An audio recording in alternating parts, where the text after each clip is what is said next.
Good morning बच्चों, निकालिए 7th class की हिंदी की बुक। 5th वाला लेसन हमने स्टार्ट किया था सच्चा पुरस्कार। किसके लिए बताया गया सच्चा पुरस्कार?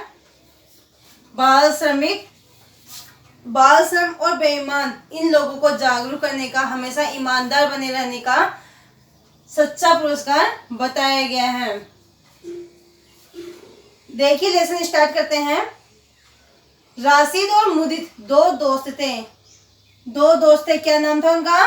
राशिद और मुदित, जो सड़क के किनारे फुटपाथ पर अखबार बेचते थे। क्या करते थे? फुटपाथ यानी सड़क पर अखबार बेचते थे।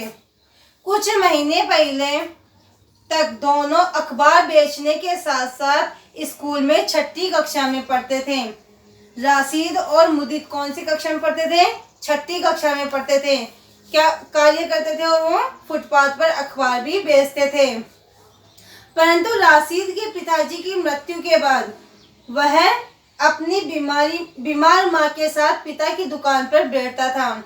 पहले तो क्या करता था? वह अखबार बेचता था, लेकिन जब राशिद के पिताजी की मृत्यु हो जाती है और उसकी माँ बीमार रहती है तो वह क्या करता है? अपने पिताजी की दुकान पर बैठता है। अतः मुदित अकेला ही स्कूल जाता था। पहले तो दोनों साथ जाते थे, अब मुदित क्या करता है? अकेला स्कूल जाता है।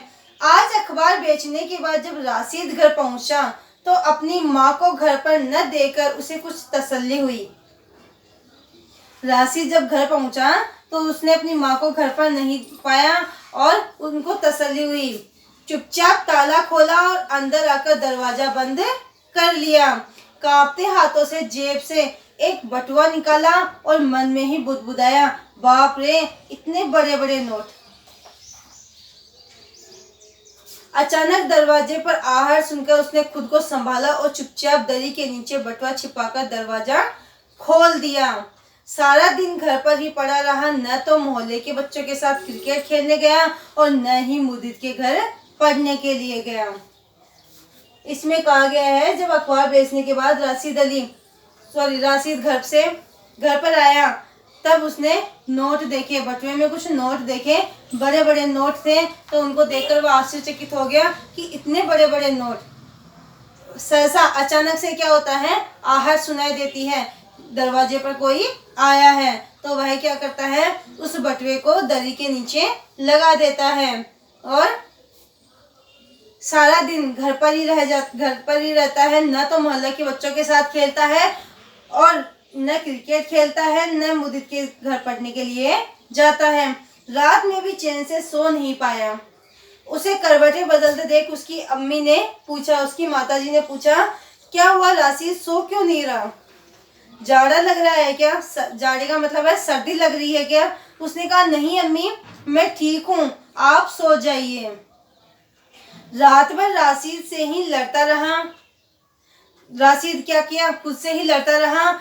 दिल कुछ कहता पर दिमाग कुछ और ही कहता। एक पल में सोचता, अम्मी बीमार है, महीनों से दुकान बंद पड़ी है, किराए के 100 रुपए भी बेकार जा रहे हैं। अगर इन पैसों को रख लूं तो कितनी परेशानियां दूर हो जाएगी। और दूसरी ओर दिल की आवाज आती, राशिद, यह पैसा तुम्हारा नहीं है, इसलिए इसे खर्च करने का तुम्हें कोई हक नहीं है। जब वह अपनी माँ के बटुए में पैसे देखता है तो वह सोचता है कि ये पैसे मैं रख लूं ताकि हमारी जिंदगी सुधर जाए।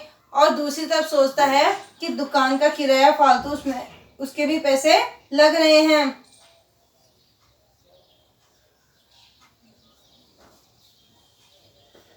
राशिद, यह पैसा तुम्हारा नहीं है। अब दूसरी आवाज उसको कहती है कि यह पैसा तुम्हारा नहीं है, तुम इसको नहीं रख सकते हो, खर्च करने का तुम्हारा कोई हक नहीं है, ये तुम्हारे पैसे हैं ही नहीं, तो तुम इसको खर्च क्यों करोगे? फिर दिमाग पर जोर देता है, क्यों नहीं है? अम्मी की हालत अब देखी नहीं जाती, फिर भी काम करने जाती है। जब उसके पिताजी खत्म हो गए थे, उसकी माँ बीमार थी, तब फिर वह सोचता है कि क्या हर्ज इन पैसों में? अम्मी की हालत खराब है, मतलब उनकी तबीयत ज़्यादा खराब हो रखी है, फिर भी काम करने जाती है, मतलब दूसरे घरों में काम करती है। अगर पैसे हैं तो कठिनाइयों को कम क्यों नहीं किया जाए? यदि हमारे पास पैसे हैं तो थोड़ा सहारा देकर अम्मी की तबीयत को ठीक करके मैं कुछ कर सकता हूँ इन पैसों को लेकर। दिल ने फिर याद दिलाया, नहीं राशिद, तुमने तो पैगंबर और कई महापुरुषों की कहानियां सुनी हैं, दूसरों के पैसे से कठिनाइयां बढ़ती है, कम नहीं होती। अब राशिद के मन में दुविधा चल रही है। कभी तो वह सोचता है ये पैसे मैं रख लूं, कभी सोचता है ये पैसे मेरे नहीं है, मैं नहीं रख सकता, कभी सोचता है कि पैसे रख लूंगा तो मेरी मम्मी की तबीयत ठीक हो जाएगी, और कभी ये सोचता है पैसे रख लूंगा तो पैगंबर मतलब जो भगवान है, जो बड़े बड़े महापुरुष हैं, उनकी कहानियां, उनके बारे में हमने सुना है कि किस प्रकार से उनको दुख होता है। तो शायद मैं दूसरों का पैसा लेकर, खुद की कमाई न लेकर दूसरों का पैसा रखकर कठिनाइयों को सामने बुला रहा हूँ। दिमाग अपनी दलील देता, मतलब अपनी बातें कहता, अपने तर्क देता। मैंने पैसे चोरी तो नहीं किए, किसकी जेब तो नहीं काटी।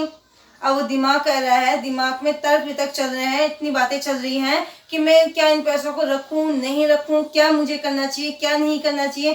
तो दिमाग अपनी दलील देता है, मैंने पैसे चोरी तो नहीं किए, किसी की जेब तो नहीं काटी। फिर मन से आवाज आई, फिर भी कुछ भी हो, तुम जानते हो यह किसका पैसा है। अगली सुबह अम्मी के काम पर जाने के बाद राशिद ने उस बटुए को दरी के ऊपर से ही छूकर देखा। मन में आया कि एक बार रुपए तो गिन लूं कितने हैं, पर अगले ही पल जाने क्या सोचकर तेजी से बाहर निकल आया। अभी भी उसके मन में दुविधा चल रही है कि मैं क्या करूं और क्या ना करूं, ये पैसे मैं रखूं या नहीं रखूं, ये जो अम्मी के पास पैसे पड़े हैं मैं इनको रखूं, अपने पास रखूं, माँ की तबीयत ठीक नहीं है उनका इलाज करवाऊं, दुकान पर जाऊं, मैं करूं तो इनका क्या करूं, या फिर इनको बगैर लिए बस अपने कार्य में लग जाऊं। अब आगे इसमें क्या होता है इसकी बात हम कल करेंगे। Thank you.